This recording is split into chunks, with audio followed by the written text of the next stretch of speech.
From preps to pros and everything in between, it's Southern Middle Tennessee Sports Today. Live from the Lee Company studio. With the Hall of Famer Mo Patton, here's Chris Yao. Welcome into a Thursday edition of Southern Middle Tennessee Sports Today, presented by Mid-Tennessee Bone and Joint. Chris Yao here with you on this wonderful afternoon. Glad to be here. I know you guys are as well, as we get set to bring you a lot of high school football news and updates. So we hope that you will stick around for the duration of the show. As Mo, it's just about time for some more high school football. It's getting there. I'm just glad that I'm here. We are too. I know you're only here so you don't get fined, but Something like that. that's not necessarily true, is it?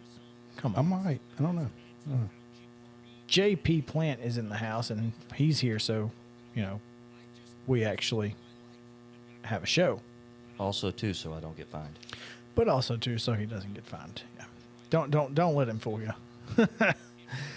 Hope you guys are having a fantastic day. We have a great show for you. We've got Summertown football coach Dakota Cruz coming up in just a little bit. And of course, we will take you through each and every game in the Southern Middle Tennessee area for tomorrow. We don't have any games tonight, right? We do not have any games tonight. We do not have any high school games tonight. And apparently, there are no college games tonight. No college games. We do have the one pro game, and we'll talk about that here in just a few seconds, will we not? Yeah. You got something to say? Not really, but we do need to acknowledge it. That does. We're going to talk about it tomorrow in much more depth as much as we can. I probably won't watch a whole lot of it just because I really don't care that much about it.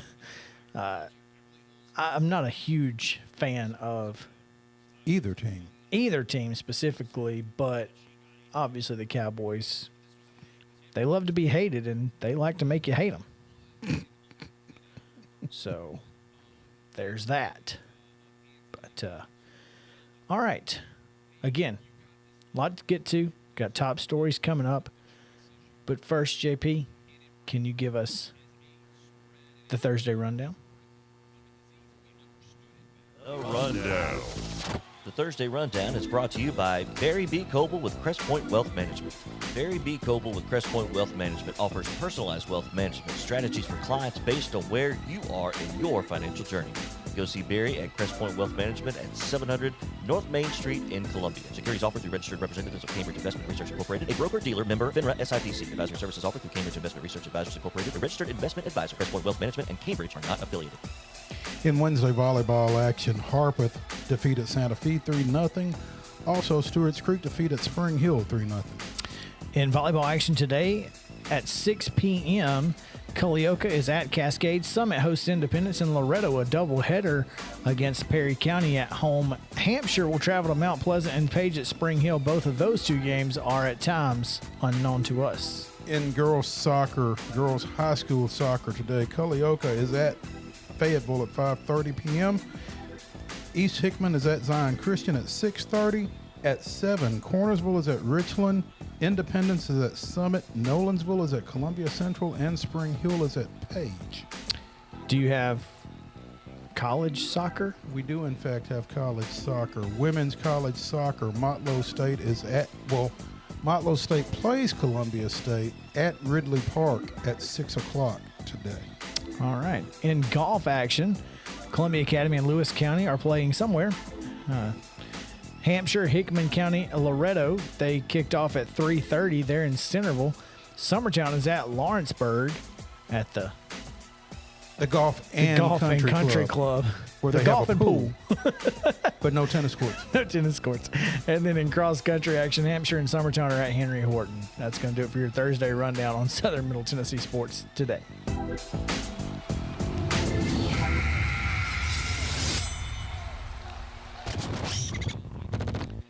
All right, we are going to talk pretty much high school sports from the end of this segment on, but we do want to get obviously some Braves mentions in here. Even though they lost last night 4-2 to the Nationals. I don't know how you go through 8 of their pitchers, as bad as they are, and you score just 2 runs. But Well, to be fair, one of their pitchers only went 1/3 of an inning. why is that, Mo? Well, because Sean Nolan is a guy that I would have on my team anytime. So, going back to Tuesday night's game when Will Smith got a fly ball, hit a batter, and got a double play to get his 31st save of the season, the batter that he hit was Juan Soto, and the two of them have a little bit of a history. Yeah, I wasn't aware of the history until after he hit Soto. Once he hit Soto, I thought maybe he just hit him because he stinks at pitching, which is not unusual, I guess. Sure. And the point has been made, when has Will Smith ever hit anything he was actually throwing at? Right. So, it makes perfectly good. I mean, yeah. But again, given their history, Soto kind of styled a home run off of him, and Will was hollering at Soto to get back to the dugout and blah, blah, blah. Remember that. Uh-huh. So, with one out and nobody on in a 3-run game, I guess that's as good a time as any to exact a little revenge. Well, Sean Nolan exacted revenge for the revenge on his second pitch to Freddie Freeman after his first one was behind him and got tossed. And I will say that that's probably a good toss. Yeah. I mean, it was obvious he was trying to hit him because you don't throw 2 pitches. One behind a guy. One gets and away from you, the other one, you do it 2 in a row. It's intentional. Martinez going nuts was just dumb. Bush League. Yeah, I mean, come on, man. Everybody knew. Everybody knows. Everybody knew. Everybody it's okay. knows. Whether Will Smith was throwing at Juan Soto or not, I tend to believe he was at this point. I agree. Because I think he's that stupid. Maybe all the hit batsmen in the last month was to set up but his all those plausible deniability. all those others were on breaking balls to right-handed hitters, if you'll recall. Listen, I'm just saying plausible I got you. deniability. All right. I hear what you're saying. I'm just shooting down your plausible deniability because this was 94 between the twos Yeah. on Soto, a left-handed hitter. He definitely threw at him. I'm just saying maybe that was his thought process was, if I hit everybody in the legs, they won't think I hit him on purpose. Yeah. Well, that didn't work out. And Sean Nolan certainly didn't think so. He didn't believe him. So again, Nolan lasts a third of an inning and he's gone. But probably earned the respect of everybody in the Nationals clubhouse, which is more than I can say for a bunch of Braves pitchers. I thought what Freddie did after was good on his part to de-escalate the situation. As best he could. It shouldn't have been on him to de-escalate. But, he's like, okay, so we're cool, right? Like, hey, man. We're cool, right? Me and you. I think Will Smith is an outcast right now. In his own clubhouse. In his own clubhouse, I think Will Smith, and that may be why he's so messed up in the head, and why he's struggling the way I don't know. I'm just saying, just a thought process. It's a valid thought, and I don't know if Freddie Freeman goes to him after the game and says, "Hey, look, you got me hit. We can't be doing this." I mean, I don't know how that conversation goes. I don't know if that conversation takes place. I'd be interested to know. Because Will Smith had no reason to throw at Soto. You don't want people hitting home runs off of you? Pitch better. Throw 94 down the middle. If you can hit 94 between the twos, you can hit 94 on the corner. Yeah. Theoretically, Do that instead. Do that, and don't give up home runs. You know the best way to get your revenge on a guy who hit a home run? Strike him him out. out. Don't hit him. Put him on base. Yeah. So Soto hit one last night, and as well as Bell. Mm-hmm. Both of those guys went yard. Soto hit one about 450, if not longer. and I bet he was looking for Smith afterwards. He hit it over Smith's head. He said, "Look at that." He didn't look up. Yeah. But the good thing is, guess who's going tonight, Mo? Huascar. No, the other guy. Oh, yeah. Don't worry. We're going to score some runs off this guy. Yeah. Huascar, 4-5 with a 3.19 gets the ball for Atlanta tonight in a 6:20 start against the Nats. It's Eric Fetty, 6-9 with a 5.27 ERA going for the Nationals. Atlanta 73-65 following that loss. Washington is 58-81. The Braves still have a 2.5 game lead over Philadelphia. They're 4 up on the Mets. So, yeah, we're okay. Is For what- now. Yeah, we are. And we're probably going to be okay. You can't. Still got a chance to win the series with a 18 win and- tonight. 13-5 against the Nats this year. I'll take that. I'd take 14-5 a lot more. Oh, no question. Yeah. NFL, Dallas and Tampa Bay tonight. Dak should be ready to play. Tom Brady will certainly be ready to play. Excited to see if the Cowboys can actually take advantage of the NFC East and how bad they've been. I doubt it, but I'm curious. That was the worst division in the league last year. And it right? wasn't close. Yeah. Yeah. I mean, you had a possibility of somebody getting into the playoffs with a losing record out of that division last year. So, Against the And with- defending Super Bowl champs. yeah, and with a 17-game schedule, I mean, there's a real possibility that 8 and 9 would win that division this year. Yeah, no doubt. So, we'll see. COVID cancellations tonight as we get into high school information here. We have several COVID cancellations across the state. But not nearly as many as we have had. Thank goodness. Yeah. So far. Only 10 as of now. Only 10.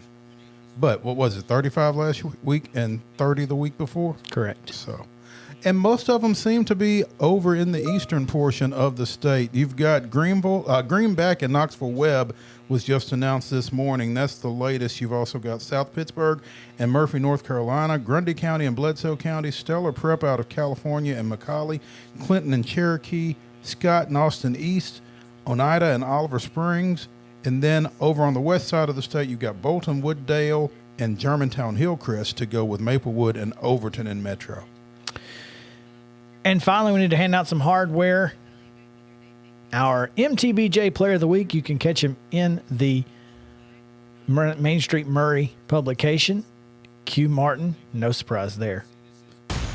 Big night for Q Martin. 7 carries, 153 rushing yards, 3 touchdowns, also a 12-yard reception, an interception, and a pass breakup as Columbia Central defeated Franklin County 33-9 last We just keep weekend. reminding those folks down there about his performance, and I hate it. I feel bad. Don't take it personal. Yeah, Strictly it is business. what it is. And finally, our N2 Win Life Team of the Week presented by Custom Stone Handlers. The Summertown Eagles scoring with a minute to go in their game against Richland for a 98-yard drive. for a 15-10 win over visiting Richland. So well done. And we'll talk to the coach of those Summertown Eagles in the next segment. So stick around. Dakota Cruz joins the show to talk about last week's win and tomorrow night's contest against his former boss, Leslie Moat and the Collinwood Trojans. So stick around again. Southern Middle Tennessee Sports Today, presented by Mid-Tennessee Bone and Joint. We return to the Lee Company studio right after this.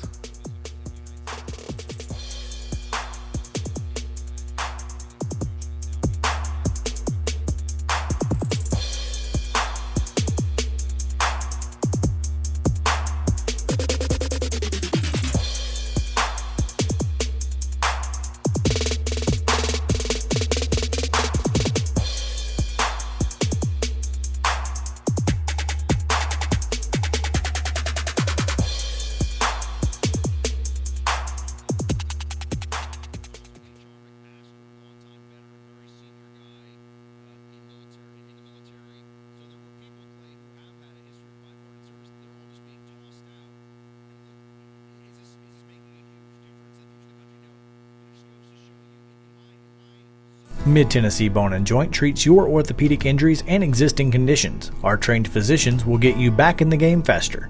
Contact us at 931-381-2663 or www.mtbj.net.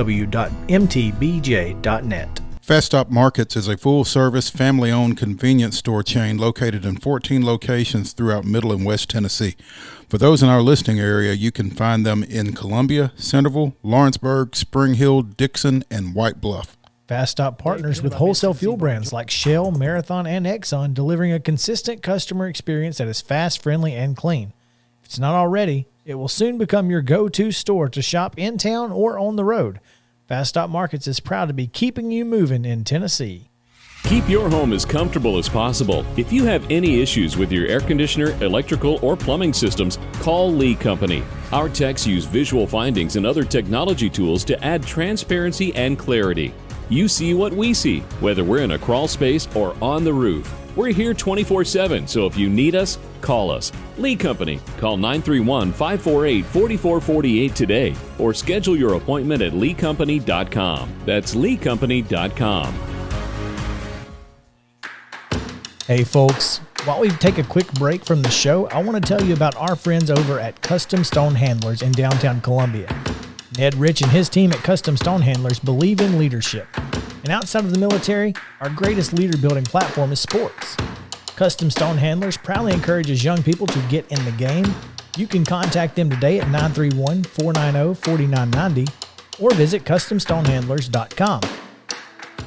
Mid-Tennessee Bone and Joint has been the official sports medicine provider for Maury County Schools for more than 40 years.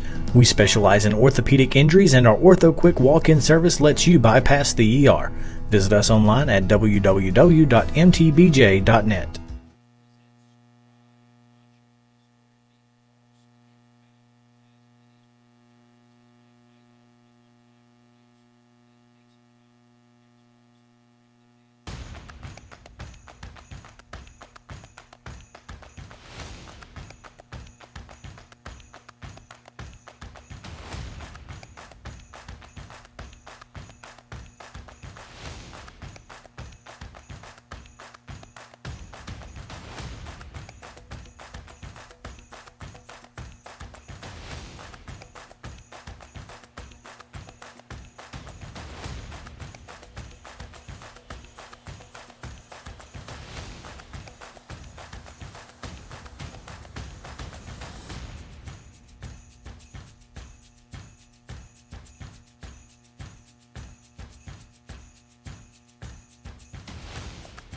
Local sports talk you'll only find here. It's Southern Middle Tennessee Sports Today. Live from the Lee Company studio with the Hall of Famer Mo Patton, here's Chris Yao. Welcome back into Southern Middle Tennessee Sports Today, presented by Mid-Tennessee Bone and Joint.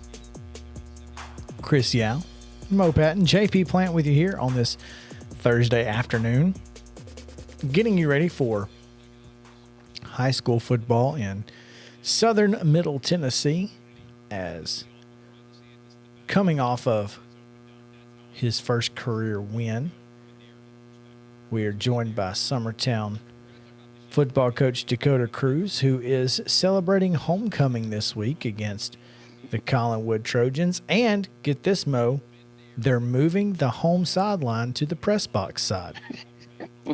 Yeah, big news there, isn't it? Yeah. Yes, sir. What prompted this? Well, I'll be honest with you. Our principal come up to me after the game and asked. He was like, "Would you be okay with it?" And I was like, "Well, as long as it's you're making the call and not me." I don't. You know, I never understood why it was the way it was in the first place, but well, I think they had bought the new bleachers and they wanted that to be the home side with the new bleachers, and I think it just kind of stuck. But yeah, I think it'll be good. It'll be good for us. It's just different. It'll take some getting used to. But now I'll tell you what it does for us is it allows us to. Now I don't have to tell all the opposing people that hey, that's our sideline. Y'all are sitting over there. So now it's a little bit more user friendly. Yeah, it's just more normal.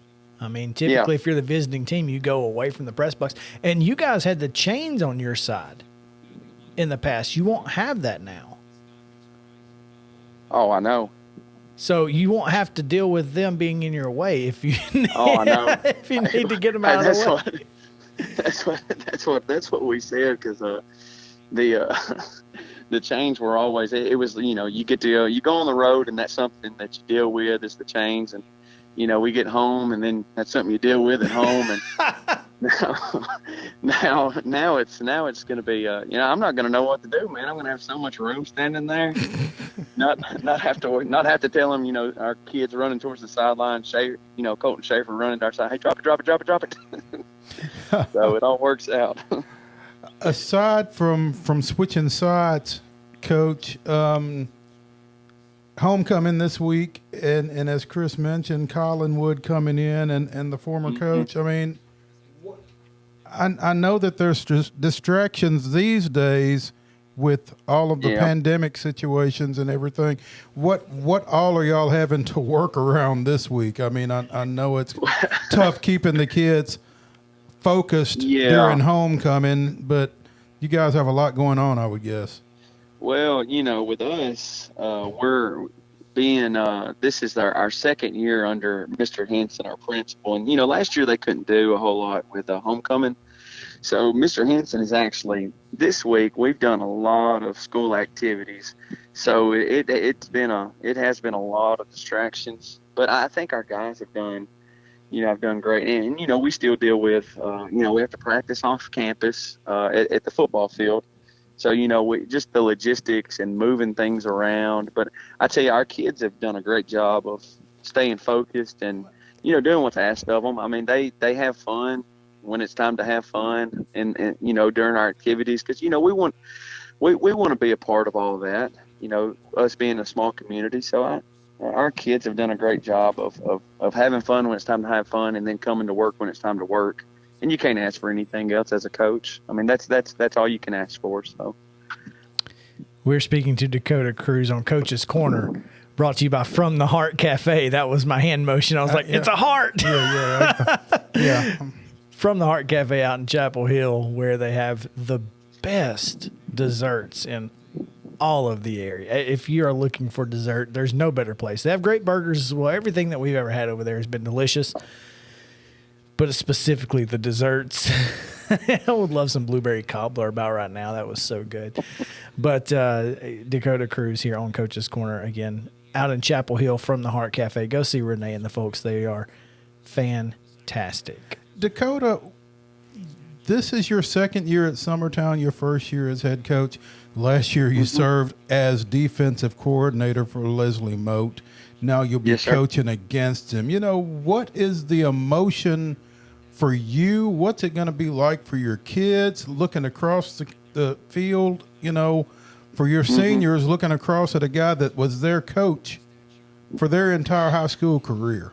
Well, man, not just their high school, their middle school. I mean, Coach Moat, you know, Coach Moat deserves a lot of credit because he did so much for the program, and you know, just my hat's off to him. He did a great job with you know, getting it started and doing a lot of good things. But the kids are going to be keyed up. There's always that competitive spirit where, you know, even though you got that mutual respect, you know, you always want to compete and compete well. You know, for me, for seeing Coach Moat, you know, he was the guy that gave me my shot as a coordinator. So, you know, there's just nothing but respect, you know, between me and Coach Moat, because, you know, I hold him in high esteem because he really, I mean, a young kid from you know, coached at Lewis County, then was with you know, up with Coach Creasy in Oakland just for a little bit, you know, just giving me my shot at a coordinator spot. You know, it's just, the emotions are going to be high, but it's just like any game. You know, once you get past that, it's just playing football, you know. But there's nothing but respect. You know, our kids still love Coach Moat and respect him. It's because he was such a big part of their life. But yeah, you know, hopefully once all that settles down, you know, just go play football and hope to compete well. So. Coach, this Collinwood team comes in here. They've obviously, you guys haven't had a long history with anybody on the varsity level, but your last meeting on the field, I guess, was before you got there 2 years ago. Summertown got the win and their first win in the series. But this is a pretty good football team. They've got a solid little quarterback. Oh, gosh. And yeah, Peyton Ward. Peyton Ward is really good. What do you do to slow down this team? Well, man, they've got, you know, Peyton Ward, Joe Thompson. They've got a pretty good slew of skill position kids, and their running backs. You know, number 1, number 6. They're all really, really good. And not to mention they're huge up front. I mean, they've got some big old kids. So the way you slow them down, I don't know if it's necessarily a way to slow them down. You just gotta play disciplined football, because they're going to come out and they're going to run some option and things like that. You know, they're going to give you some formations that try to hurt you. We just have to do what we're coached to do and play, you know, good fundamental football, as far as just making sure we're lined up right, making sure that, you know, when they do run their option, we make sure that we've got our squeeze key, our squeeze guy, our pitch guy, our quarterback guy, you know, and that's what we've got to make sure that we do, is handle those little things. Because if you don't, like you're saying, Peyton Ward he will eat you up. He'll eat you up. He'll hit you, you know, 3 yards here, 4 yards here, 5 yards here, and then he'll bust it, you know, for 40 yards for a touchdown. Same thing with the Thompson kid. You know, they'll give it to him, and he'll get 3-4 yards to carry, and then they'll toss it to him, and he'll go for 60. You know, we've got to play disciplined defense is what we've got to do.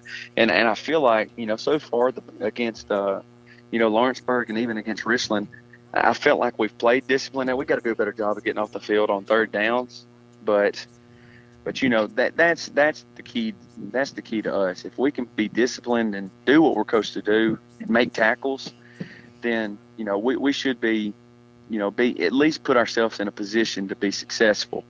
So that's our plan. But I tell you, they're good. They're tough to stop. They really are.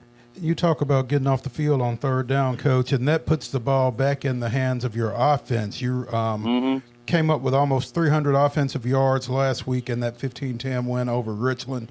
Big pass to Ty Bryant in the last minute. Javen Edmiston with a big play.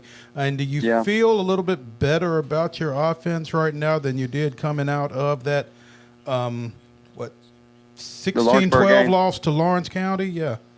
Well, that game right there is a little bit different because with us being 2A, there's times where you wanna get out there and just go. And against Lawrenceburg, we knew that they had, they have a bunch of kids, and we don't. So we were trying to just hold the ball and eat the clock, things like that. Almost like you see like an Army or Navy. When they play the bigger schools, we were just trying to be smart with the plays that we're calling. We may not bust a long one, but let's try to get 4 or 5 yards pop. And I thought we were successful in that. We put ourselves in a position to be successful, and Lawrenceburg made plays when we didn't. Now, last week, I feel good about where we're at as offensively. The thing that we got to do is we got to score. Last week we get in the red zone 4 separate times, and Coach Patterson and Richland did a great job of getting us off the field. We had some mental mistakes. We're trying to call a timeout. We don't call a play. And it's 4th and 3. We're going to try to kick a field goal and win the thing. I guess we wanted to be a little bit more dramatic, but we were going to take a timeout and kick it, and our center snapped it on we didn't call a play, just a young kid snapped it. And just little mistakes like that, man, we've got to clean that up because when we get in the red zone, we've got to be able to capitalize on it because, just like I do, that it's tough to get down there sometimes. Right. So you got to make the most of them. Right now, Coach, where would you say Edmiston is more important for you guys, offensively or defensively? Because I know he plays linebacker for you as well. Well, I'll be honest. The past couple of weeks we've kind of limited him a little bit on offense, just because, he had those issues at the beginning, so we were kind of weaning him back in offensively. Now this week he should be full go, so we're pretty excited to have him back. Now last week he played more offense last week than he did against Lawrenceburg. So this week we should be full go, but he's a vital part of both. To be honest with you, right now I think he's leading us in tackles, and as far as rushing, he's right up at the top of rushing too. So he's a huge key to our success, and he's worked. I'm telling you, that kid right there has got a motor that you wouldn't believe. He's worked really, really hard to get back to where he can compete on Friday nights, and just to where he can compete at a high level. So he's done a great job getting back. So yeah, we should. I'm glad to have him back. But to answer your question, I don't want to. I get excited sometimes and ramble. But to answer your question, he's pretty vital to both. I know that's probably not a good answer, but no, that's a great answer. Yeah, we need him. We need him on both. So if I got to take him off of a special team or something just to get him some air, that's what we'll have to do, or get him some breath. But he's one of those kids that hates to come off the field. So always nice to have. Nice to have those kids who are itching to get back on the field, even when you take them out for a play or two. It's like, all right, I'm ready. So those top kids are few and far between. So when you get one, you take advantage of it the best you can while keeping them as safe as you possibly can. But Dakota Cruz, fresh off win number 1 last week, going for win number 2 against his former boss on homecoming and on the other sideline. Well, he'll be on the same sideline that he's used to this week. he'll be used to it. Yeah, it's going to be new on me. It's gonna be. New sideline for you, Dakota, and it should be fun. If you are looking to get out to Summertown, they take on Collinwood again. It is homecoming, so get down there and get you some Schaefers on the way. But we appreciate your time today, and thanks for joining us. We appreciate you. Hey, thank you guys. You guys are awesome. Thank y'all for what y'all do for high school sports, guys. Hey, we're here for you, and we appreciate you guys. So, all right, that's going to do it for Coach's Corner, brought to you by From the Heart Cafe out in Chapel Hill. Renee Hart and the folks bringing you the best food in the area, no question about it. When we come back, we're going to talk about the Fast Stop Game of the Week. It's Summit and Blackman coming to you, so should be a lot of fun. Stick around. Southern Middle Tennessee Sports Today returns to the Lee Company studio right after this.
Mid-Tennessee Bone and Joint treats your orthopedic injuries and existing conditions. Our trained physicians will get you back in the game faster.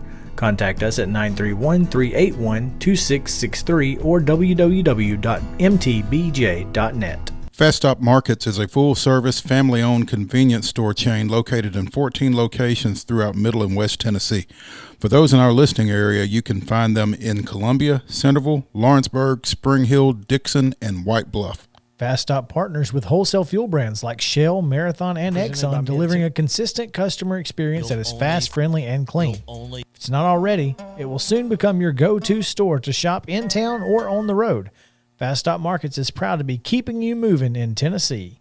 Keep your home as comfortable as possible. If you have any issues with your air conditioner, electrical, or plumbing systems, call Lee Company. Our techs use visual findings and other technology tools to add transparency and clarity. You see what we see, whether we're in a crawl space or on the roof. We're here 24/7, so if you need us, call us. Lee Company. Call 931-548-4448 today or schedule your appointment at leecompany.com. That's leecompany.com. Hey folks, while we take a quick break from the show, I want to tell you about our friends over at Custom Stone Handlers in downtown Columbia. Ned Rich and his team at Custom Stone Handlers believe in leadership. And outside of the military, our greatest leader-building platform is sports. Custom Stone Handlers proudly encourages young people to get in the game. You can contact them today at 931-490-4990 or visit CustomStonehandlers.com. Mid-Tennessee Bone and Joint has been the official sports medicine provider for Maury County Schools for more than 40 years. We specialize in orthopedic injuries, and our Ortho Quick walk-in service lets you bypass the ER. Visit us online at www.mtbj.net.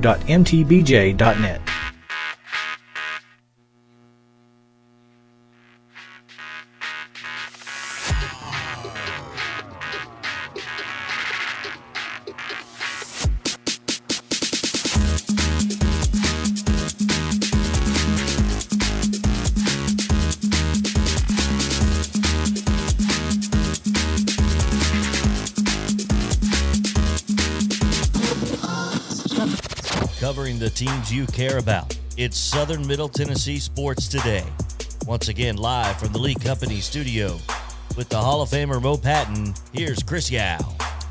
Welcome back in Southern Middle Tennessee Sports Today, presented by Mid-Tennessee Bone and Joint. Chris Yao, Mo Patton, JP Plant. Lee Company studio coming to you from the Front Porch Sports headquarters of 1017 FM, WKOM, and WZYXradio.net across the world on YouTube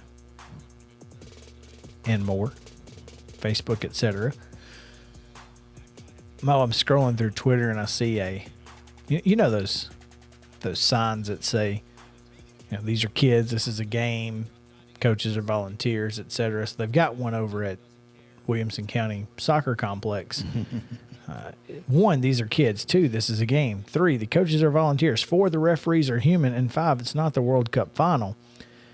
I wish they'd had one of those last night at the 13U softball fields at Fly Park. Did they need one? No, honestly, it really wasn't that big of a deal. I got yelled at one time. One, I'm the only umpire there. Girl from Team A is trying to take home on a pass ball. She stops about 3/4 of the way there, and coach is like, keep running. So she keeps running. Well, the catcher throws a perfect strike to the pitcher, and the girl doesn't slide. She runs right into the tag, and it's bang, bang. I mean, it's tag plate. Like, her foot was going to touch the plate when it ran into the glove. So I called her out, and she was. And one guy said, you need glasses. I'm like, I've got glasses.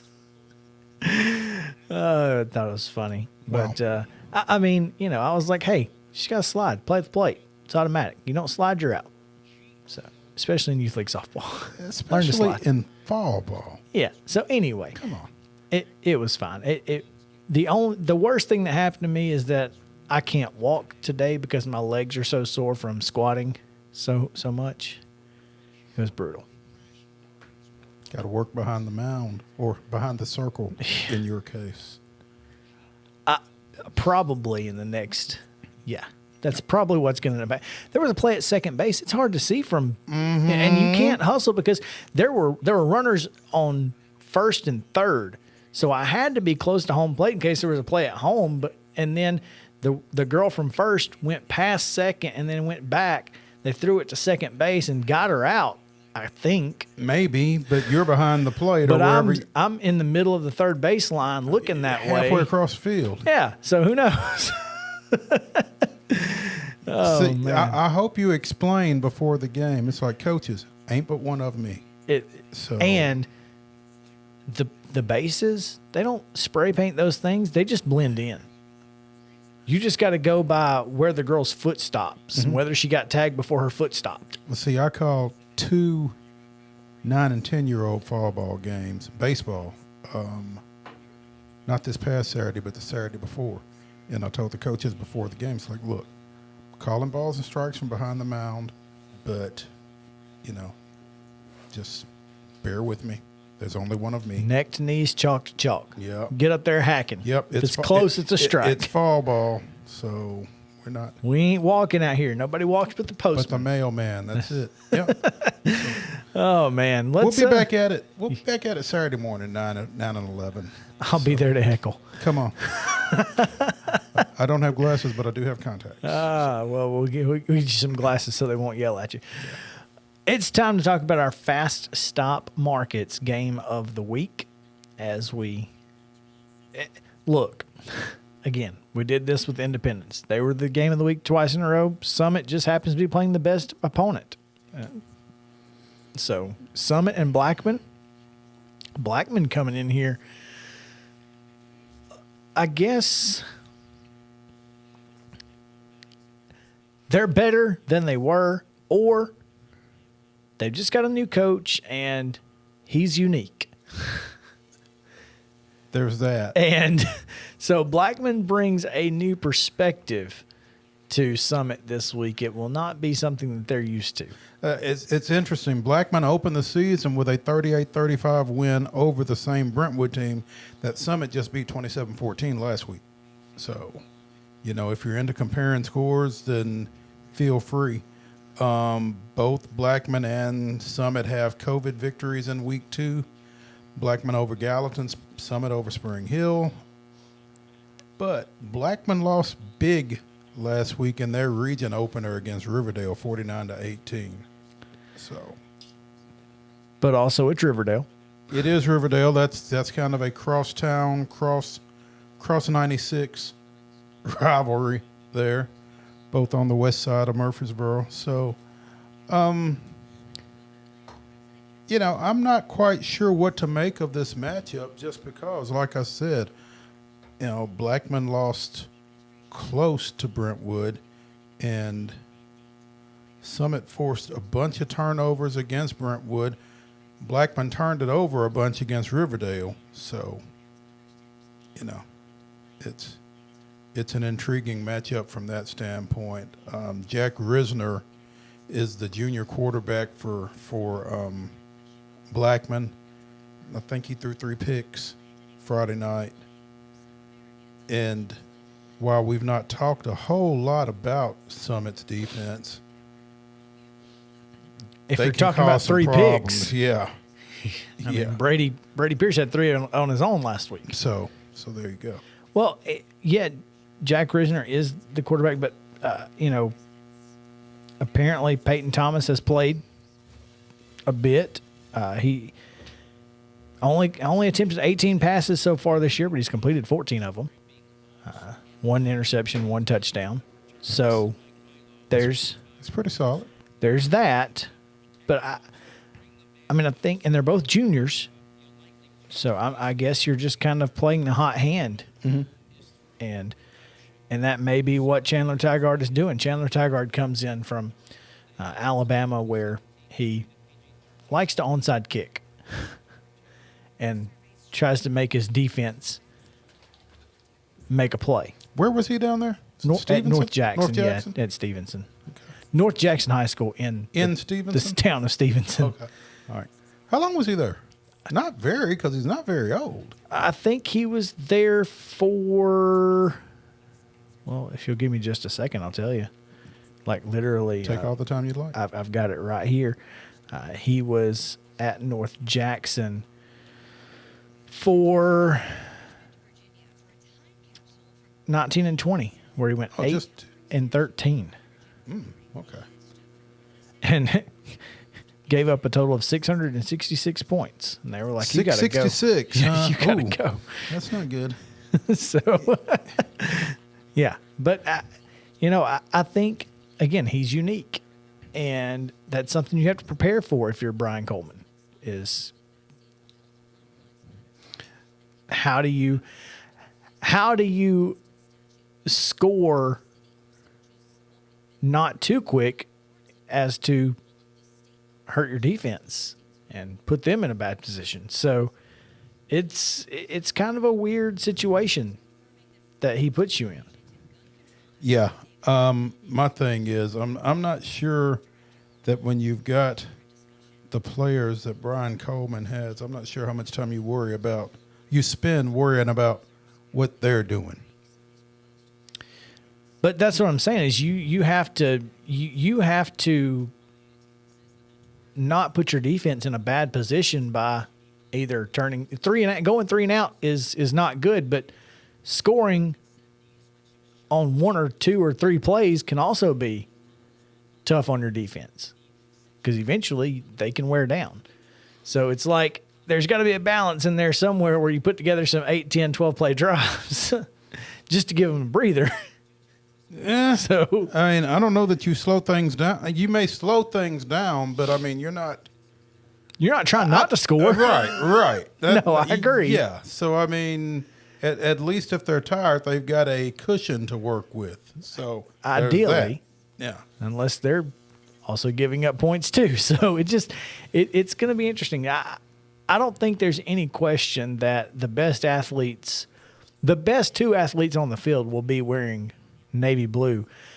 As Summit, well, I say they're wearing, I don't think they're wearing orange anymore. I think Coleman finally nixed that after Ty Carter's injury, and then somebody else got injured wearing orange uniforms, and they were like, you know what? No more of this. You mean you're saying that Brian Coleman is superstitious? He's just a little just a little stitious. Okay. He may not be superstitious, but he's a little stitious.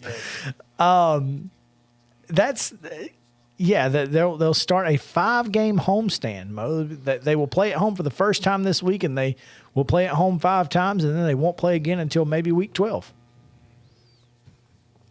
Maybe week 12.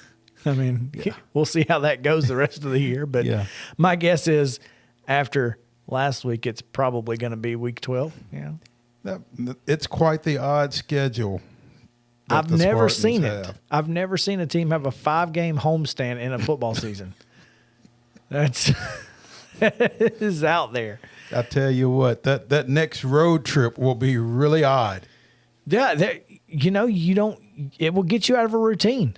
You'll get into a routine over these next 5 weeks, and that first week back, you're like, what do you mean we gotta leave here at 4:30? You gotta get on a bus. What?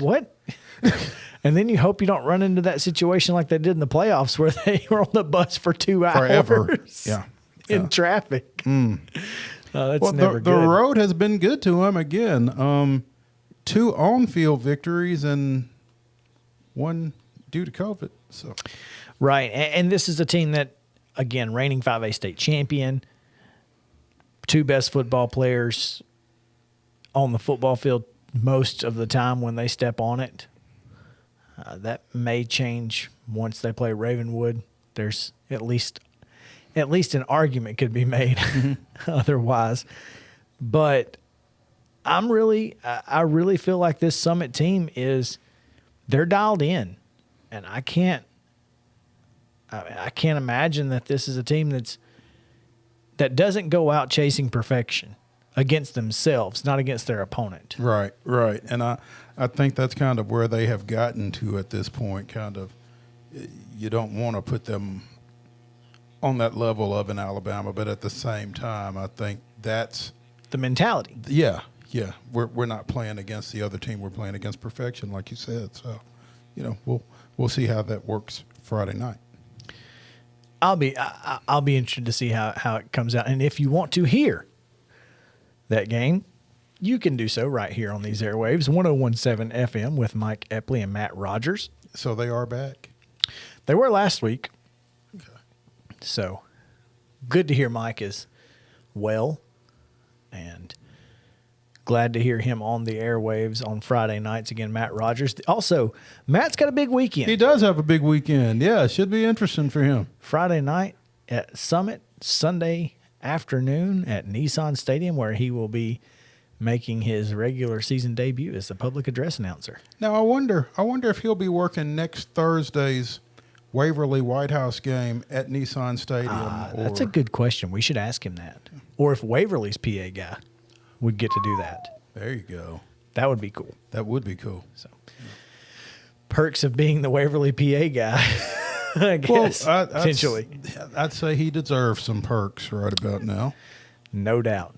So, all right, we are going to take a break, and on the other side of the top of the hour, we will talk to ourselves about some games, and we may hear from our friends down in Franklin County as it pertains to Huntland and Franklin County. So next hour, we go through all of our local games and give you our previews for each one, and then our pick 'em finally in the last segment. So stick around. Southern Middle Tennessee Sports Today, presented by Mid-Tennessee Bone and Joint.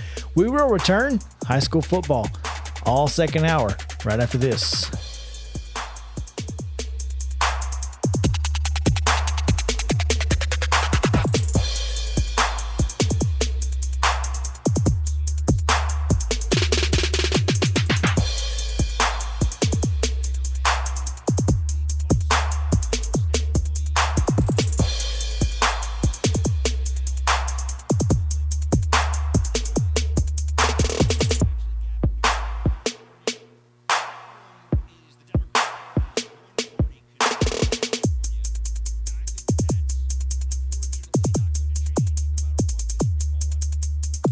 Mid-Tennessee Bone and Joint treats your orthopedic injuries and existing conditions. Our trained physicians will get you back in the game faster. Contact us at 931-381-2663 or www.mtbj.net. Fast Stop Markets is a full-service, family-owned convenience store chain located in 14 locations throughout Middle and West Tennessee. For those in our listing area, you can find them in Columbia, Centerville, Lawrenceburg, Spring Hill, Dixon, and White Bluff. Fast Stop partners with wholesale fuel brands like Shell, Marathon, and Exxon, delivering a consistent customer experience that is fast, friendly, and clean. If it's not already, it will soon become your go-to store to shop in town or on the road. Fast Stop Markets is proud to be keeping you moving in Tennessee. Keep your home as comfortable as possible. If you have any issues with your air conditioner, electrical, or plumbing systems, call Lee Company. Our techs use visual findings and other technology tools to add transparency and clarity. You see what we see, whether we're in a crawl space or on the roof. We're here 24/7, so if you need us, call us. Lee Company. Call 931-548-4448 today or schedule your appointment at leecompany.com. That's leecompany.com. Hey folks, while we take a quick break from the show, I want to tell you about our friends over at Custom Stone Handlers in downtown Columbia. Ned Rich and his team at Custom Stone Handlers believe in leadership. And outside of the military, our greatest leader building platform is sports. Custom Stone Handlers proudly encourages young people to get in the game. You can contact them today at 931-490-4990 or visit CustomStonehandlers.com. Mid-Tennessee Bone & Joint has been the official sports medicine provider for Murray County Schools for more than 40 years. We specialize in orthopedic injuries, and our Ortho Quick walk-in service lets you bypass the ER. Visit us online at www.mtbj.net.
Local sports talk you'll only find here. It's Southern Middle Tennessee Sports Today. Live from the Lee Company studio with the Hall of Famer Mo Patton, here's Chris Yao. Welcome back into Southern Middle Tennessee Sports Today, presented by Mid-Tennessee Bone and Joint. Glad to have you with us here on this Thursday edition of the show. Exciting as we are bringing you the high school football previews coming at you. Every game that we have this week coming at you tomorrow night, 7 p.m. in your local community or on the road at someone else's local community, I guess, if you are on the road. But we're going to talk to you. We've got 10 games to run through here, Mo. That's a lot of games this week.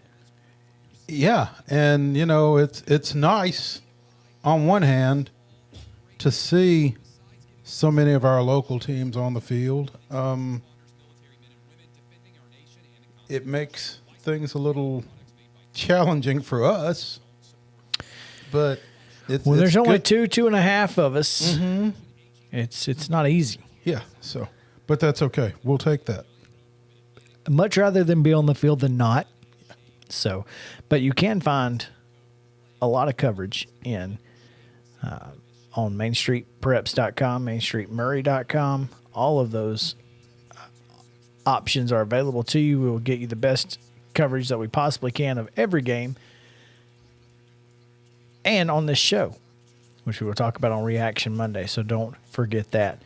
As we get ready for high school football in and around Southern Middle Tennessee, we like to talk about Huntland and Franklin County right off the jump because that means we get to talk to Al Clark, who I got to hang out with last week in the Marion Will Hoyt press box at Lindsey Nelson Stadium. Al, how are you? Great, you? Doing well, doing well. Tell us a little bit about this week's games. You've got Franklin County at Giles County, and Huntland is at Cascade. Both teams jump out of the frying pan into the fire this week. Looking at Huntland, 39-0 loser last week to Cornersville. Got to travel to Cascade. Huntland is a team really without an identity right now. We have not been able to zero in on any one particular player or outstanding athlete there. Of course, they didn't score at all. They gave up 39 points. That was their first game of the season. They missed the first 2 weeks due to a bye and a COVID. And so Bob Robertson, I'll have a conversation with him here momentarily, doing the best he can to keep them charged up there. And it's going to be a challenge at Cascade. And I believe if you look at their schedule, they're probably, as far as 1A concerns, got one of the toughest in the state. Yeah, at least this Cascade game is not a region game for the Hornets. But as you said, Al, you know, starting 2 weeks into the season and without a game under their belt when they take on Cornersville and still kind of fighting uphill a little bit. I saw Cascade this past week over at Mount Pleasant. They beat the Tigers over there 16-14. Pretty physical team. But it's just a tough start to the season for Huntland, having missed that first 2 weeks on the field where some other people were kind of figuring things out a little bit. You're exactly right, Mo. And it's what's going to make the entire season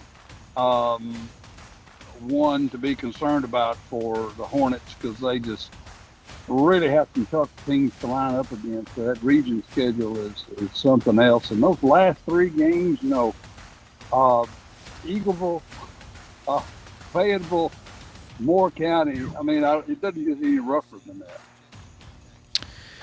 Franklin County at Giles County, they go to the Brickyard.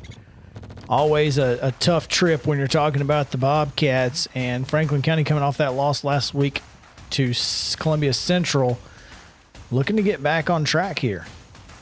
And it's going to be tough to do. 3A school, Giles County, already has beaten 2 of our 5A region teams, Nolensville and Lincoln County. They beat Lincoln County 58-0.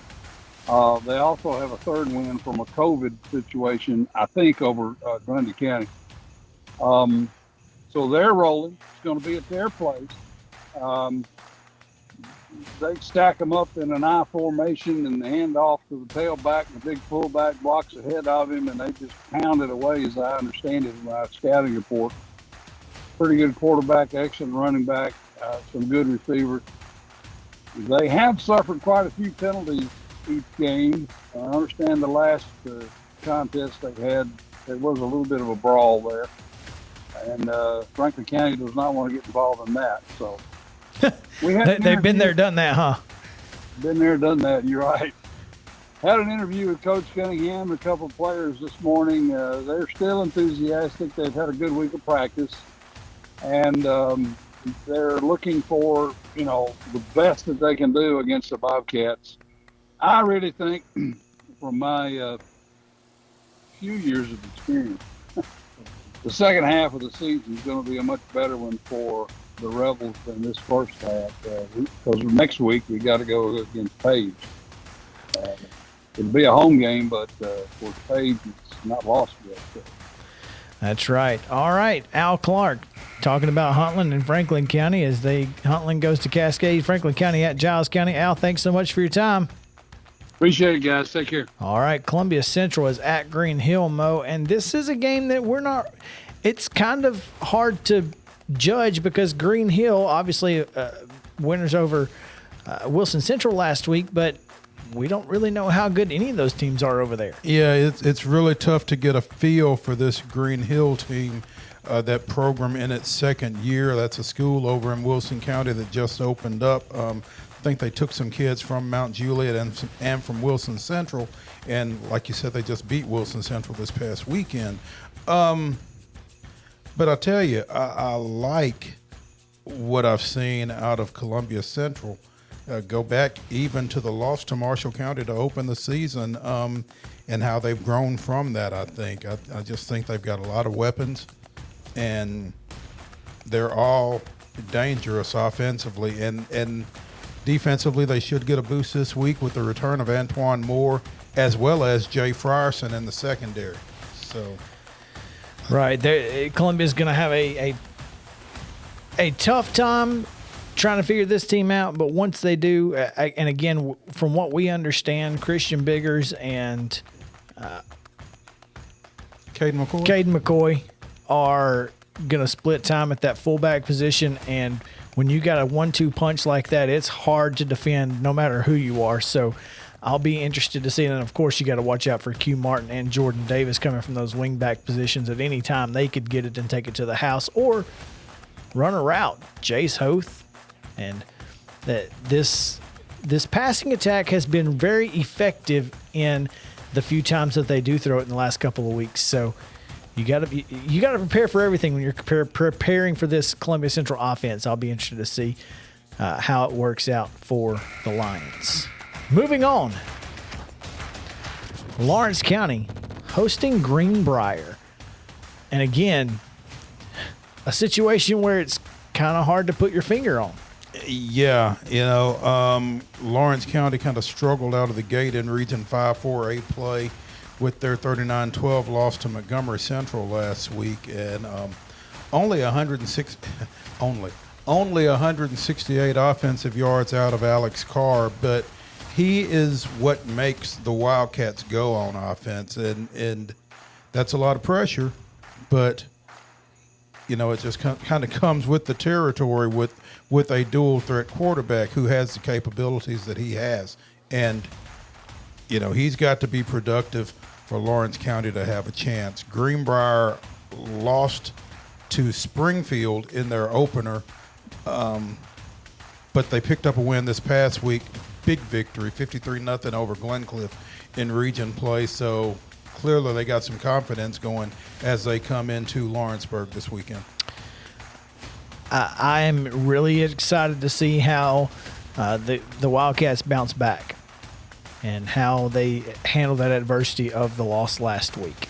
So, all right, we will move on to Loretto and Wayne County. I was listening to Bill King this morning, and he was talking about David Colley and Mark Colley, and I thought, my goodness, we got all the Wayne County connections here on the Bill King Show. So that was interesting. But Wayne County goes to Loretto, and they've got to deal with a team that's probably not too excited after last week's 13-7 loss to Forest. This could be a quick ball game. Yeah, a lot of running. But you may not have 15 passes thrown between the two of these teams Friday night. So you can get home early. But Loretta's going to want to try to establish Caden Porter. He's got 58 carries in 3 games, 286 rushing yards. So, yeah, that's going to be where it starts offensively for the Mustangs.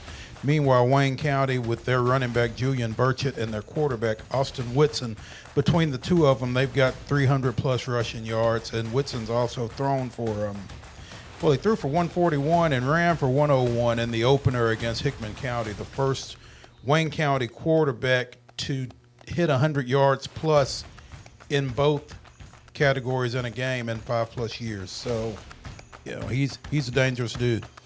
Yeah, offensively they don't look great on paper. 124 yards a game rushing and only 57 passing. So you feel like if you've got some offense of your own, you got a chance to win this one. And Caden Porter obviously going to be trying to put his team on his back this week for the Mustangs.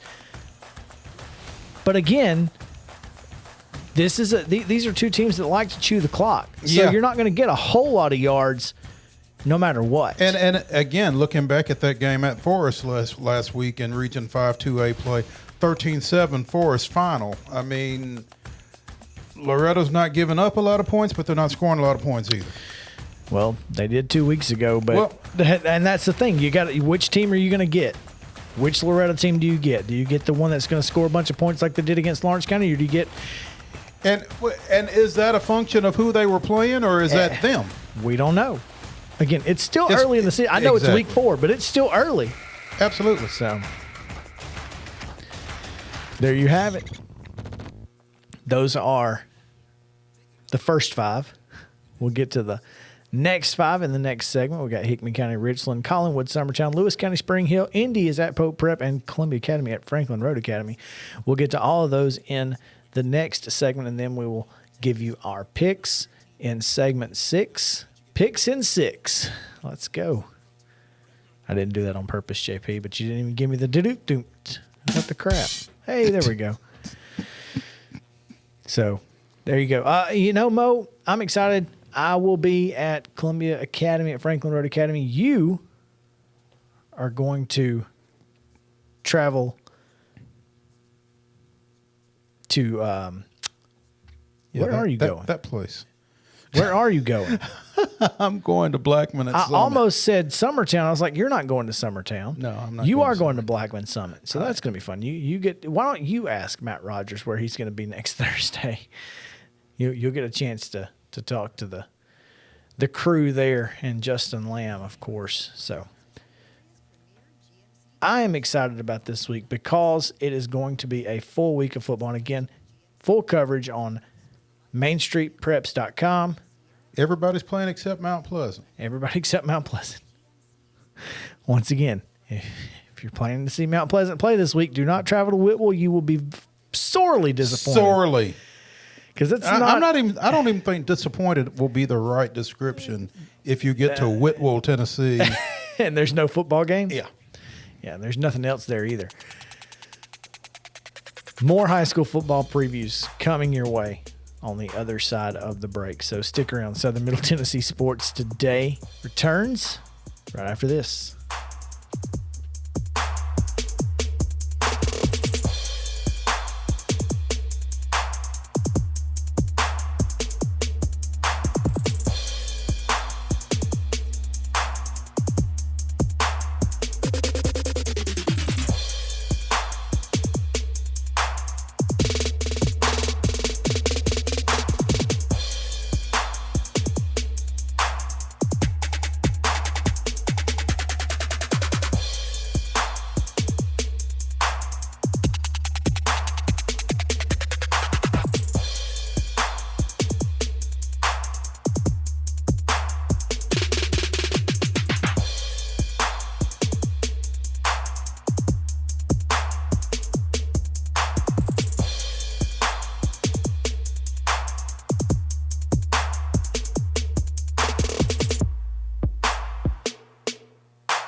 Mid-Tennessee Bone and Joint treats your orthopedic injuries and existing conditions. Our trained physicians will get you back in the game faster.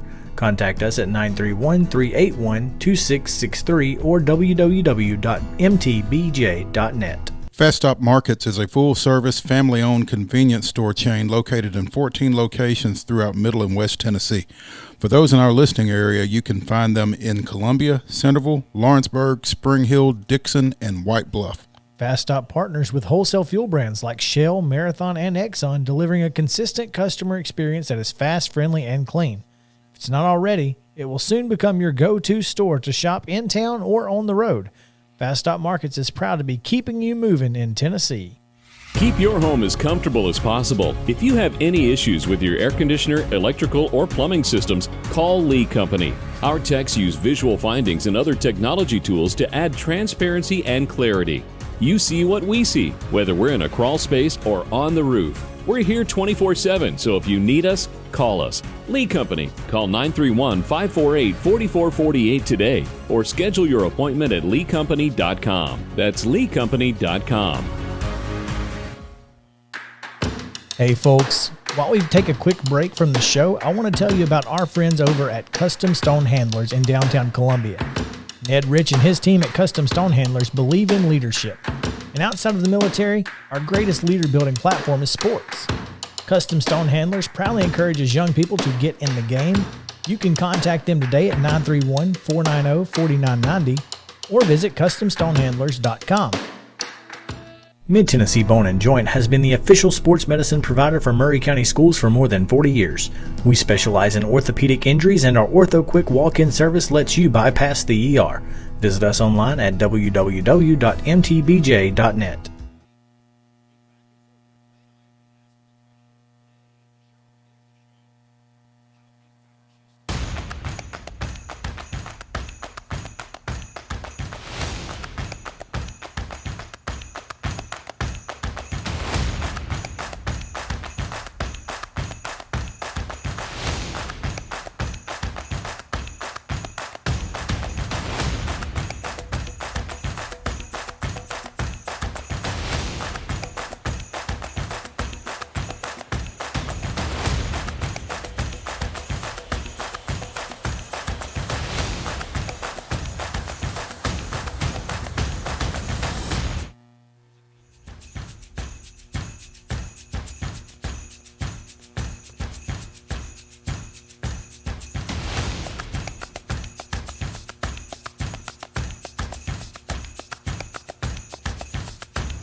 Talking high school sports, here's Mo and Chris. Welcome back in Southern Middle Tennessee Sports Today, presented by Mid-Tennessee Bone and Joint. Chris Yow, Mo Patton, JP Plant with you here on this evening, Thursday evening. Glad to have you with us in hour number 2 of the show on WKOM 1017 FM, WZYX Radio.net, YouTube, Facebook, wherever you have us. We appreciate you guys hanging out with us.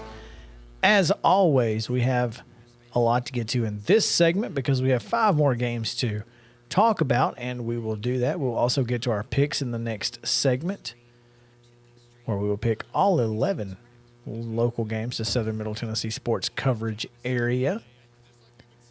Again, tomorrow will be college and pro. If you missed any of our college and pro coverage today, you're thinking, man, I really want to talk about the NFL. Well, guess what? Tomorrow we'll do that. We'll talk about the SEC. We'll talk about local state colleges and preview all of those games, as well as Sunday. We'll have Andrew Moore in studio, and he will give us his Titans preview. A lot to talk about with the Titans. A lot to talk about, and probably maybe even get into a little betting, because there's one out there that's just it's my lock of the year. Well, I think goes back. It's closely related to a tweet that I saw from a highly respected former NFL front office person today. We'll get into all of that tomorrow. Yeah. I'm excited about it. Yeah. But first, today we finish up with some high school football. We continue our previews, starting with Hickman County at Richland. Richland still looking for win number 1. Yeah, took a tough one on the chin last week as we spoke with Dakota Cruz in the first hour, that 15-10 loss that the Raiders had over at Summertown. They're leading that ball game until, 10-9, until Summertown gets a big ball from Colton Schaefer to Ty Bryant in the final minute to win it. So tough loss for them, coming off of that loss down at Cornersville to open the season. It's like I was saying at Mount Pleasant Scotts Hill. Scotts Hill, I think, was down by a score or less than a score, and they got the ball at like the 3-yard line. I said if they come down and they drive right here and score, they deserve to win the game. Summertown drove 98 yards on that final drive for the touchdown. They deserve to win. They wanted it at the end. So how does Richland respond? Well, I think Nick Patterson and the Richland coaching staff have to be pleased with the performance that they got out of Bryce Miller at quarterback. 14 of 26 for 164 yards. And that's probably a little bit more than Nick wants to throw the ball. But at the same time, they were able to get some movement there. Ethan Workman, 8 catches for 116 yards, didn't get in the end zone. But, you know, you've got to like what you're getting there. And if you can do that again this week and open up some running room for Sam Edwards, you probably got a chance against Hickman County. Yeah, you just got to find Sam Walcott in the defensive backfield. He's got 2 picks on the year for the Bulldogs. Find him and don't throw it that way. Find number 7. Don't throw it at him. And defensively, hopefully the Raiders will be able to find Rod Collis. Sure. Dansby, the quarterback. Lieutenant Dansby. Yeah, he Rodqalis, Dansby. Y'all can let us know how you pronounce that. But however you say it, he's got 500-plus offensive yards in Hickman County's 2-1 start. Scored 83 points in wins over Wayne County and Perry County before losing last week to Riverside 37-0. Yeah, they rush for over 200 yards a game, so that's where you got to stop them is up front. Moving on to Collinwood at Summertown, a game that we talked about earlier, but also just talked about in that last segment. This is a team that's got to find a way to score some points, especially when they get inside the 20. They've got to score some points, and this might be the week for them to do it. And at the same time, Collinwood is looking to do the same thing. They lost 7-6 to Loretto in their season opener. They lost 16-12 to Grace Christian out of Franklin 2 weeks ago, I believe. I think they were off due to COVID this past week. But they are 0-2. They've struggled offensively as well. So whichever team figures some things out while they've got the ball is the one that's going to have the best chance in this one, I think. Yeah, you know, obviously we talk a lot about Colton Schaefer, Javen Evanston, Anakin Johnson, those 3 guys. That's really where it sits for Summertown. They have to be successful there. Up front is where Collinwood is pretty big. I mean, I saw them preseason against Mount Pleasant. They are huge up front, and they really make you work on those tackle positions. So you have to be ready to either run between the guards or make sure you block those outside defensive ends and backers, because they're going to send pressure. They're going to give you a lot of different looks, and their defensive line is really good. So I think the Eagles have their work cut out for them, no doubt there. I still feel like this is an offense that has the talent to make some plays on the edge and up top. Sure, but you got to block first. And that's where Collinwood's key is going to be. They've got to they're going to have to win the battle in the trenches. Otherwise, those talented backs will be almost impossible to stop. Lewis County at Spring Hill. Now, We know what Lewis County's going to do. How does Spring Hill try and stop it?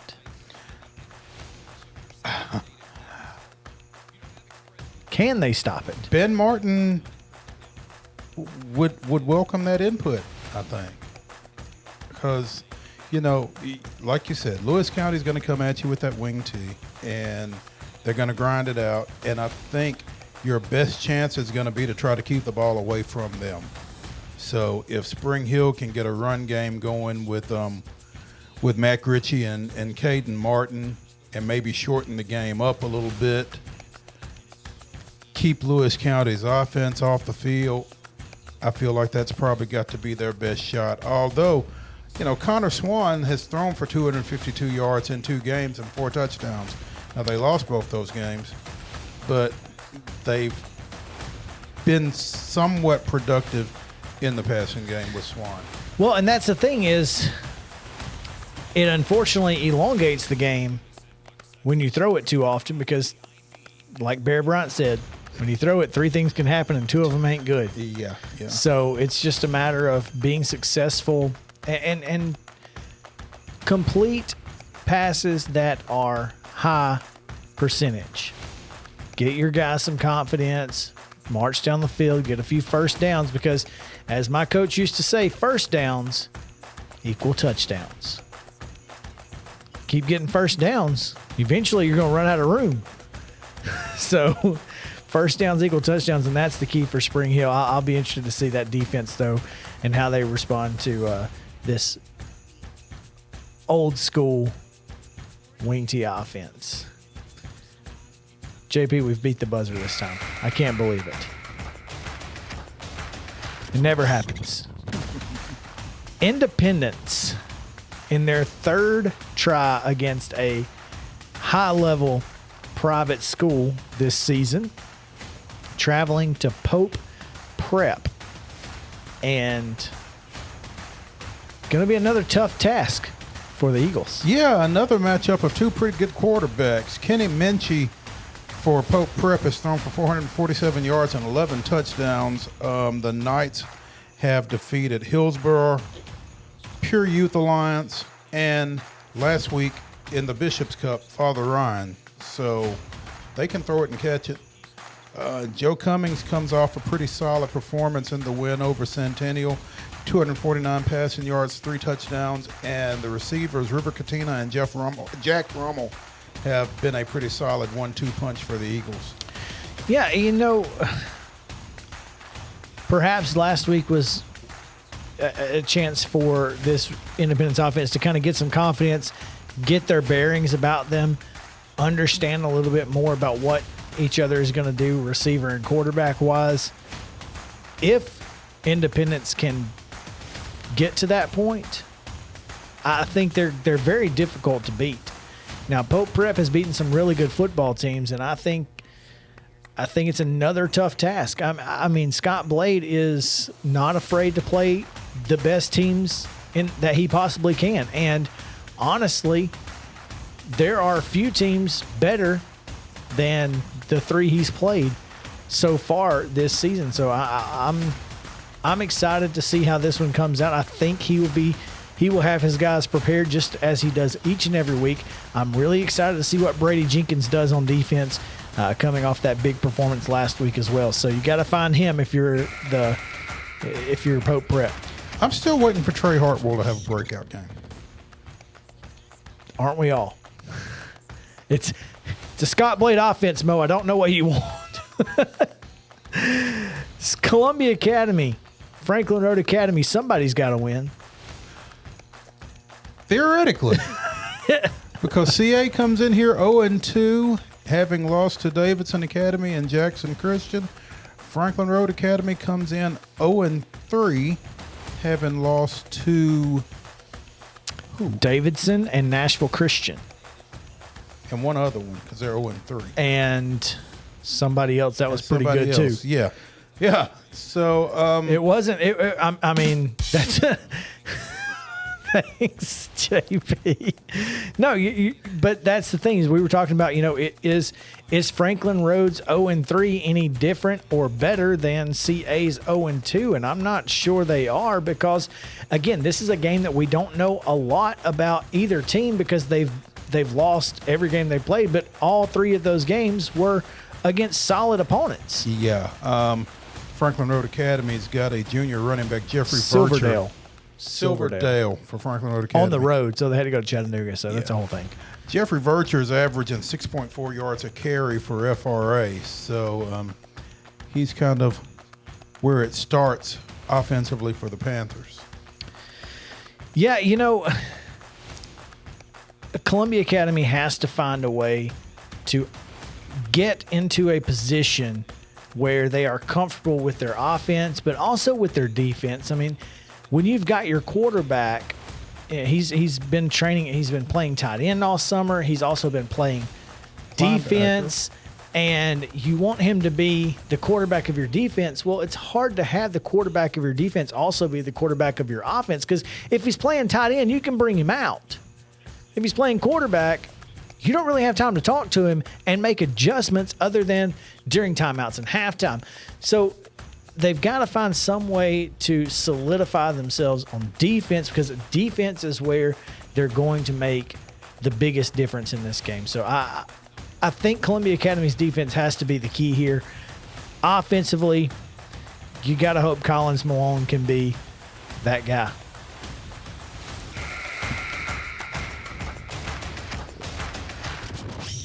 We got a couple minutes if you wanted to add in something else there. I was just going to say Brian Baranek, your quarterback, tight end, linebacker, threw for 250 yards in that 38-17 loss down at Jackson Christian last week. So maybe he's starting to settle in a little bit offensively. Meanwhile, Collins Malone, 9 catches for 104 yards in that ball game, didn't get into the end zone. But you look for big plays in the passing game out of him, and I think Columbia Academy is going to have to be able to make some big plays and get into the end zone or shorten the field through some big plays to have a chance. If they get that out of Bryant Brannick and Collins Malone, they win this game. And I have zero qualms about saying that. If they get that, I don't think there's any way they lose. So, anyway, that's all 10 games, Mo. Now we get to tell you who we're going to pick in those games. We'll update you on our season records so long as I'm winning. Once I stop winning, we will not update you on the season records. I'm just saying. JP, are you taking... And this is a LBTS right here, or LBVS, laughing but very serious, is Chris when he says that. So. Is my laugh. Yeah, that's definitely... I'm just kidding. Wink, wink. No, seriously, I'm excited about this week. It's going to be a fun week, and in the next segment, we get to talk about all 11 games. And again, if you missed any part of today's show, Dakota Cruz, Fast Stop Game of the Week, our opening segment where we talk a little bit about the Braves and NFL, COVID, Team of the Week, Player of the Week, all of that. Catch us on the podcast. It is available on your favorite podcast distribution software. Or go back and watch it on Facebook and YouTube. It's all there. Stick around. Picks are coming your way on the other side of the break. Southern Middle Tennessee Sports Today, presented by Mid-Tennessee Bone and Joint. We'll return to the Lee Company studio right after this, so don't touch that dial.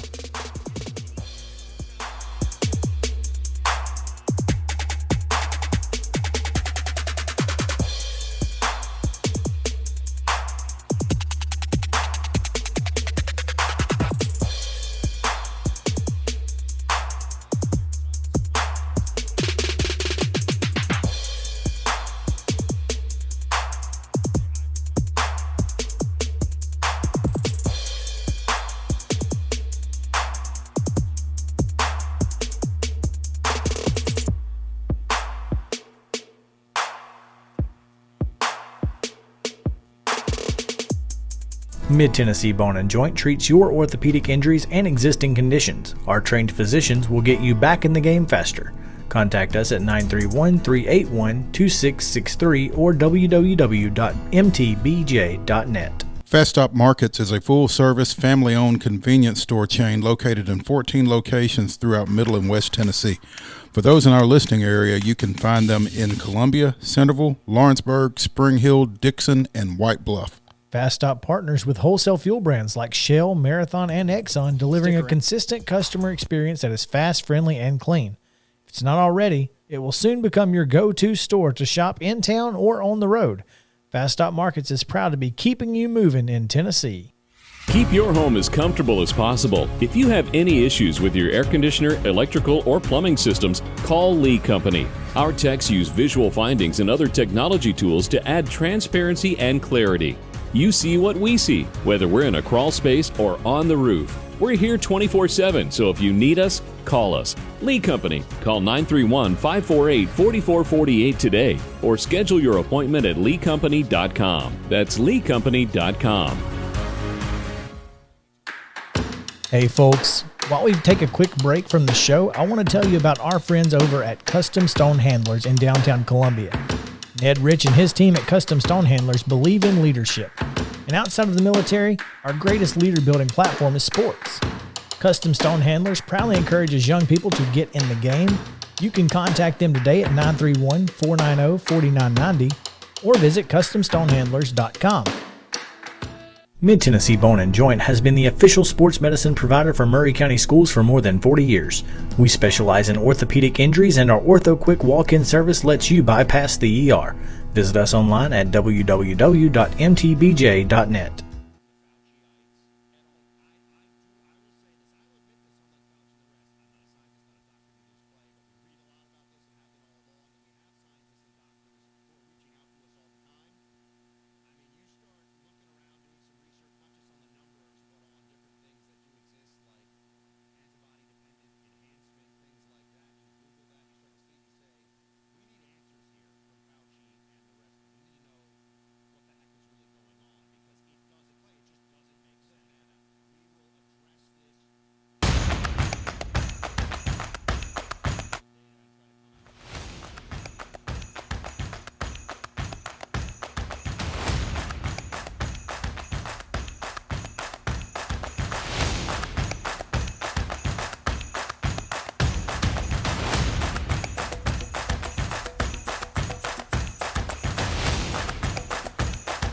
Jones & Lang Sporting Goods here in Columbia has been outfitting teams, officials, and anybody else from T-ball to college for 50-plus years. Be sure and check them out at 931-388-8060 or online at jonesandlang.com. Jones & Lang Sporting Goods, the look of a winner.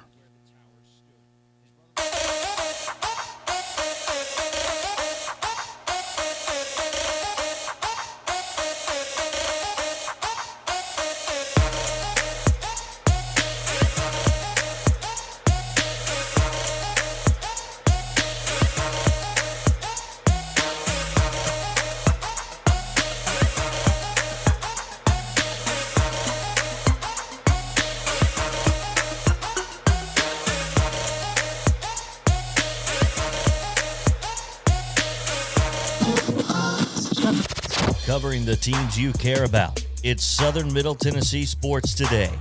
Once again, live from the Lee Company studio with the Hall of Famer Mo Patton. Here's Chris Yao. Welcome back into Southern Middle Tennessee Sports Today, presented by Mid-Tennessee Bone & Joint. Time to make some picks. I don't remember how many games we picked last week, Mo, but we were all the same other than one, and unfortunately for the Tigers, I was right about the end of the game on the result, but not so right about my prediction that they couldn't stop the wing T, because they certainly did slow it down. So They stopped the wing T. maybe I give Cascade stopped them. in the end zone. I bet they don't score a point this week. Who, Mount Pleasant? Mount Pleasant. I bet they don't give one up either. Oh, man. There you go. And they certainly won't give any up to Whitwell. That's exactly right. They will not. We both missed a game last week. We missed one. And I missed one, you missed two, obviously. I don't remember. I think in Lawrence County, we both picked Lawrence County to beat Montgomery Central. That's it.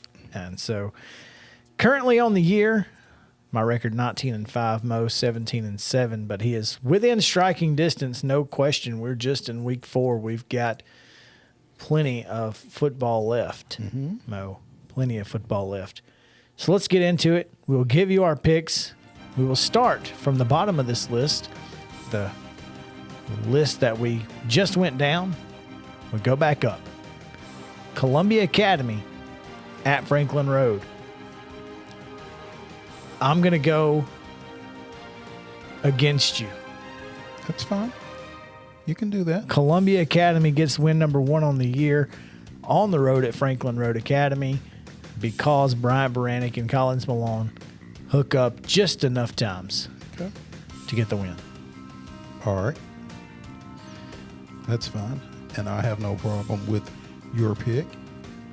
And I have no problem with that outcome other than I don't see it. All right. So I've got Franklin Road Academy. Why? Why, Mo? Tell us why. I feel like Franklin Road Academy will control the ball on the ground, and in the time that they have the ball, I'm not sure that Columbia Academy offensively can sustain drives sufficiently to come out of this one with a victory. All right. Independence at Pope Prep. I don't know that Pope Prep is any worse than, well, the Pope Prep probably isn't a whole lot better than CPA or Lipscomb, but both CPA and Lipscomb obviously gave Independence significant problems earlier this season, and while I think this will be a close ball game, I think Pope Prep gets it done. I tend to agree with you. Independence is going to have to show me at this point. I don't, all respect to Centennial that I can give, I just don't think they're on the level of the teams that they've played so far. It's not even close.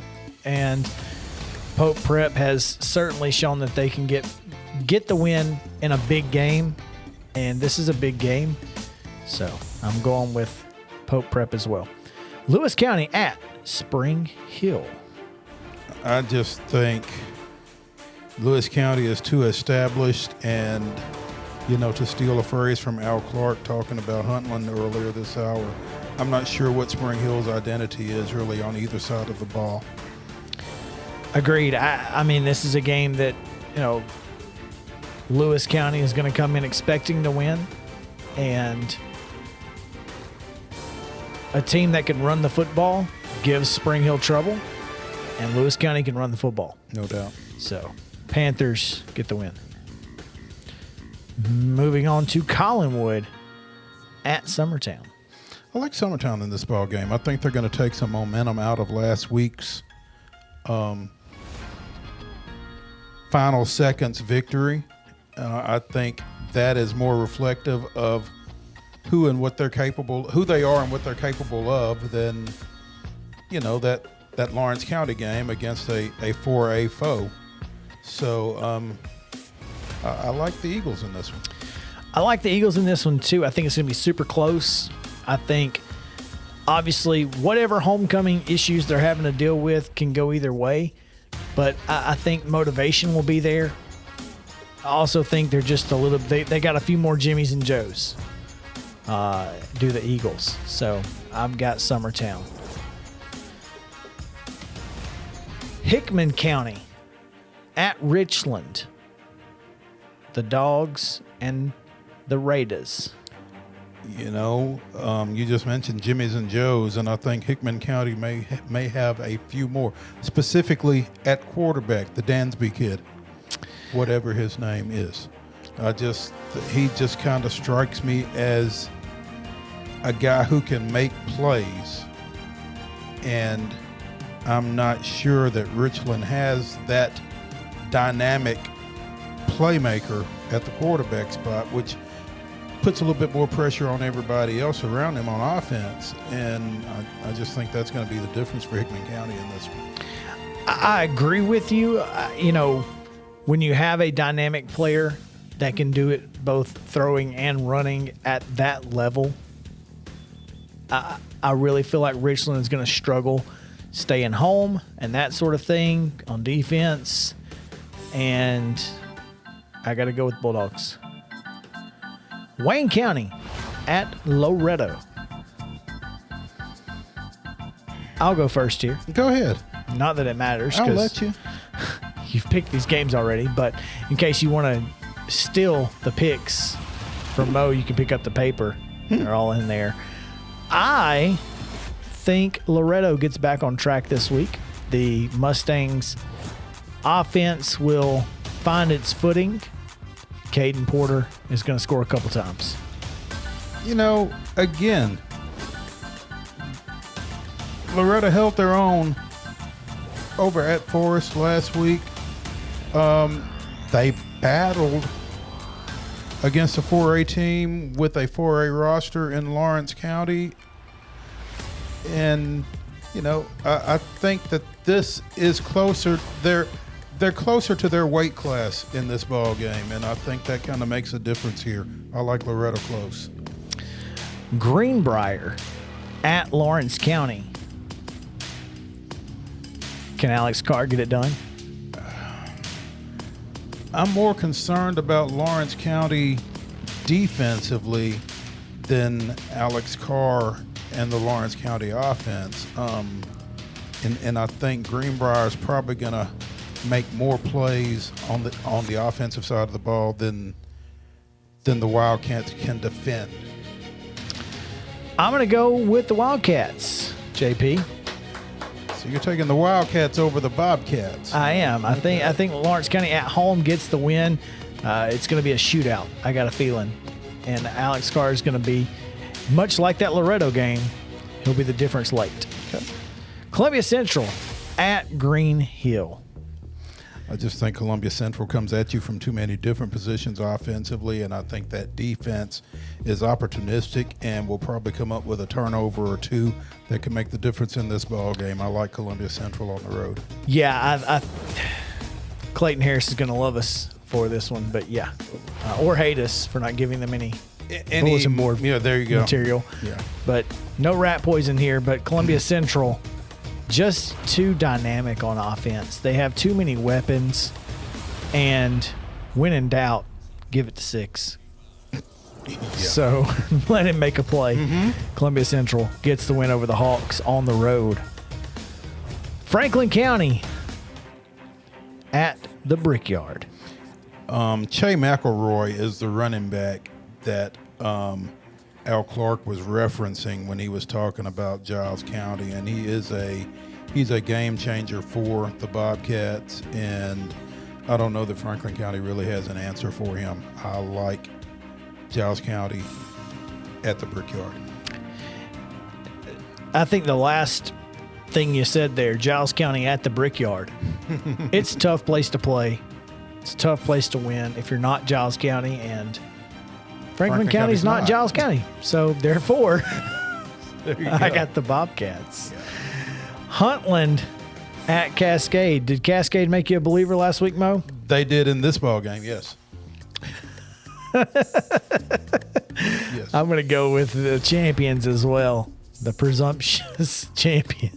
They'll be the champions tomorrow night, I do believe. Yes. I agree with you completely.